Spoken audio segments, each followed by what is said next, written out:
What is up, Janksters? It's your boy Graham, also known as HamHogs42 on the internet, and today we have an episode about Erebos Bleak-Hearted. I had to catch myself because I was about to say, and today we have a fun episode or a special episode, and when every episode is special, are any of them? Anyway, we're going to be talking about Erebos Bleak-Hearted today because this is actually a submission by my buddy Abaddon on our Discord server. I now actually have a channel on my Discord server dedicated specifically to requests for the show. So feel free to hop on out there. The link is in the link tree in the description of this video, wherever you, or podcast, wherever you may be consuming it. So yeah, feel free to jump out there if there are any individual cards or cycles or mechanics or things like that that you want to hear me flap my gums about or drone on about on this channel. You can do so there. And so this is going to be the first of the ones that have been submitted there, again by my buddy Abaddon. Erebos Bleak-Hearted. Now this card is interesting. It is on paper a pretty cool card. I have a copy of this, and I have a number of aristocrat style commander decks that I have considered including it in. However, it never quite makes the cut. Right now, my copy of Erebos Bleak-Hearted is chilling in my, bulk binder next to my copy of Glasses of Urza and Telepathy as cards that I think are great and should be in more commander decks, yet I never include in my commander decks. So I guess that tells you everything you need to know about the card's actual, quality. But let's get into what it does. It is a 5/6 legendary enchantment creature god with indestructible for 3 and a black. As long as your devotion to black is less than 5, Erebos isn't a creature, in the way that Theros gods are. Whenever another creature you control dies, you may pay 2 life. If you do, draw a card. And it also has an activated ability where you can pay 1 and a black, sacrifice another creature, target creature gets -2, -1 until end of turn. So we have a lot of things going on here. I mean, we have a sacrifice outlet, we have a card draw engine, and we have a large indestructible creature if we have a decent devotion to black. These are all good things, right? This checks all the boxes for a card that should be powerful. One of the things that I take issue with, a couple main things. The fact that when another creature dies, you have to pay 2 life to draw the card. There are other cards out there that just give you a card when a thing dies. Like Morbid Opportunist is an uncommon that's a 3-drop. Then when a creature dies, you just draw a card. Erebos easily could have had something like that, where it just gave you the card just because. This is one of the mythic gods of Theros. There's no reason this couldn't be more impactful in that way. Or have it be like your opponent loses 1 life every time a creature dies. If it's the second time it's triggered, you draw a card, or the first time it's triggered, draw a card. I don't know. You can do a million things, or have it only trigger once each turn. That's kind of a lame caveat, but I prefer that over having to pay life, because in 60 card formats where your starting life total is 20, 2 life is a lot. Granted, a card is also a lot, so it's one of those where you're kind of living dangerously. You're kind of close to the edge. You're willing to sacrifice your own life total in order to gain power in the form of card draw. So, okay, I guess I can understand that to some degree. But at the end of the day, I don't know. The cost seems a little heavy for what you get, given that there are other potentially better options out there. So I think that's a shame, because I wish Erebos was the best at this, and the truth is he's not. Then you also have a sack outlet, though. So, okay, we have the card draw engine, death trigger thing, at the same time as a sack outlet all on 1 card.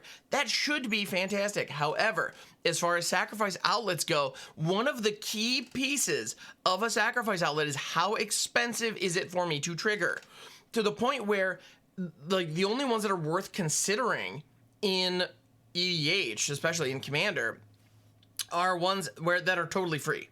There are cards like Spawning Pit, Nantuko Husk even, which is a classic. I love it, but it's not very good by today's standards. But we have Viscera Seer, Carrion Feeder, a ton of cards that just say sacrifice a creature, do a thing. And so those allow you to just sack as many creatures as you want in a turn, because there's no mana investment, no life investment, no nothing. You just do it. And then you get the death triggers off whatever those things are, all your Blood Artist pings, all that jazz. So in aristocrat decks, that is very, very, very important. Even something like a Witch's Oven that has a sacrifice effect on it, but you have to tap it, is still better than something like this. Because if I have, okay, so for example, if I have a board of 5 or 6 creatures, and I happen to have something online, like a Blood Artist that says when, or let's say a Zulaport Cutthroat, that when my creature dies, my opponents each lose 1 life, I gain 1 life. So I want my things to be dying. I have 5 or 6 creatures, but I'm tapped out. My opponent plays a Farewell or a Sunfall, something that says exile all creatures. If I have Erebos online, especially if Erebos is a creature, all of a sudden I'm losing Erebos because it's an exile effect and indestructible doesn't matter, and I'm losing my entire board and it's an exile effect. Therefore, I don't get any of those death triggers. However, if one of those creatures is a Viscera Seer, it has the ability to sacrifice a creature, scry 1. I can sacrifice my entire board to Viscera Seer, get all those pings, my creatures are now in my graveyard, and I can even draw cards if Erebos is online in that case, by paying a little bit of life in the mix too. And so all of a sudden I'm getting all the death triggers, my deck is doing the thing, because I had the flexibility to trigger them whenever I wanted. Erebos as a sacrifice outlet does not give you that, because you have to pay 2 mana for each creature sacrificed. And on top of that, the benefit of giving a target creature -2, -1, I don't know, there are times when that's okay. Like, there are times when the creature that you want to hit only has 1 toughness.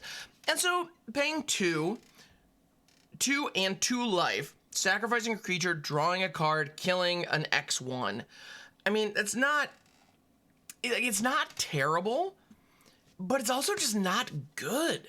You know, that's the problem. Like, I love the idea of this card very, very much, to the point where, you know, I value the one I have. I mean, I have a ton of cards in my collection that I'm not consciously aware of right now, until I like go flipping through and it's like, oh yeah, that's there.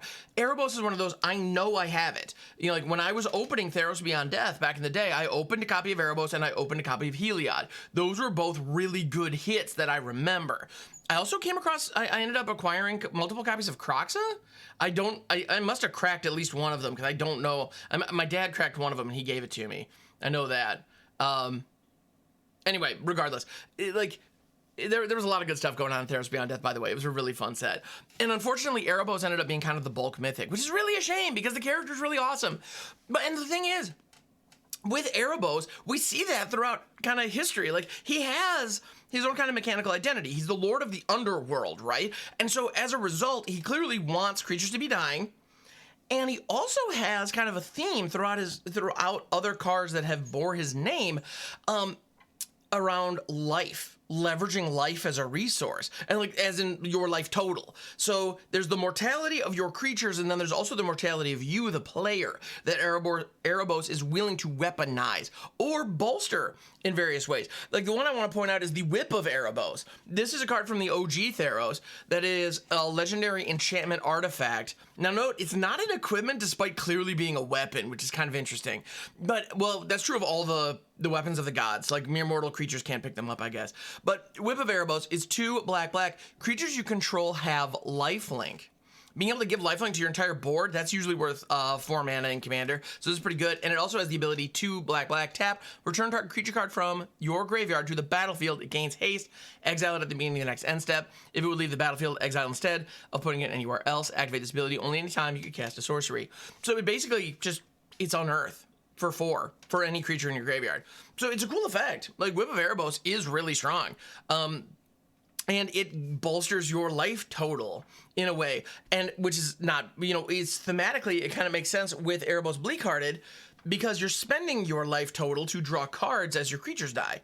So the idea that he will boost you up and then tear you down for power is kind of cool. Like, there's nothing wrong with that. But this isn't the first time that Erebos himself has actually appeared on the card. We also have Erebos, God of the Dead, again from OG Theros. For 3 and a black, you get a 5/7 indestructible, so a slight toughness buff, but otherwise, you know, in line with Bleak-Hearted. As long as your devotion to black is less than 5, Erebos isn't a creature. And it says your opponents can't gain life. It has the ability to pay 1 and a black, pay 2 life, draw a card. This version is so much stronger, it's not even funny, in my opinion. I think the OG Erebos is significantly better than the new school one, which is a shame. Because the new one is doing something similar. You are paying life, and you're paying 1 and a black in order to draw cards. However, with the new one, you have to be sacrificing creatures. Now, granted, you do get this, like, power reduction and a 1 toughness reduction on your opponent. on your opponent's creatures. So like you could theoretically kill stuff with it, but the rate on that is so rough for what you get. Whereas this, it's just very straightforward. You just pay 2 life, draw a card. Creatures dying is not relevant as far as this card is concerned. But it prevents your opponents from gaining life, which is like a really interesting hoser that a lot of decks out there don't really care about because they weren't going to be gaining life anyway. But man, that 1 life gain deck at the table is going to be just wrecked. And I kind of love the idea that like flavorfully, this version of Erebos like really screws over Heliod, because Heliod's all about life gain and life gain triggers. So I adore that. I think that's really fun. And given that this is a top-down Greek mythology set, the idea that, like, you know, the Hades amalgam would, like, hate on his older brother, who is, you know, very much like the Zeus figure. I love that. I think that's super fun. As a younger brother myself, I can't help but kind of, like, dig this.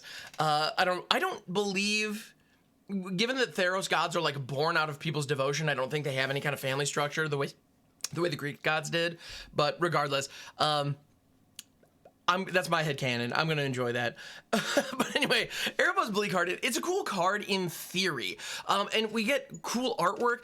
The other big thing about Erebos Bleak-Hearted as compared to God of the Dead, you can pay 2 life and draw a card every single time a creature dies. Like it's only creatures you control, unfortunately, but that's okay.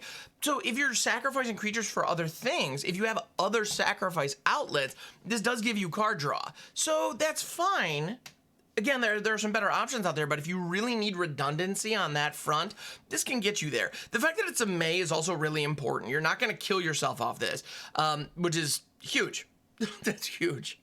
But yeah, I think a full-on Erebos theme deck, actually, if I were to build a mono black commander deck with Erebos as the theme, I would definitely have the whip of Erebos. I'd also have the dictate of Erebos, which is a Grave Pact style effect, meaning that whenever a creature you control dies, each opponent sacrifices a creature. I would definitely have those effects in here, and I probably would put Bleak-Hearted as the commander with God of the Dead in the 99, because it does all of the things that Erebos is like, that Erebos themed cards tend to relate to, whereas, you know, Erebos God of the Dead, it's a little more straightforward. Like, it's still a good card. And I actually prefer God of the Dead in general. But, well, I don't know. God of the Dead is more of a sideboard card against life gain strategies. Whereas Bleak-Hearted, it's a little too expensive to be competitive in 60-card formats. And in Commander, I mean, all cards are playable in Commander. That's the beauty of that format. You can play whatever you want. And if you enjoy Erebos as a theme, Bleak-Hearted is a cool commander that you can build stuff around.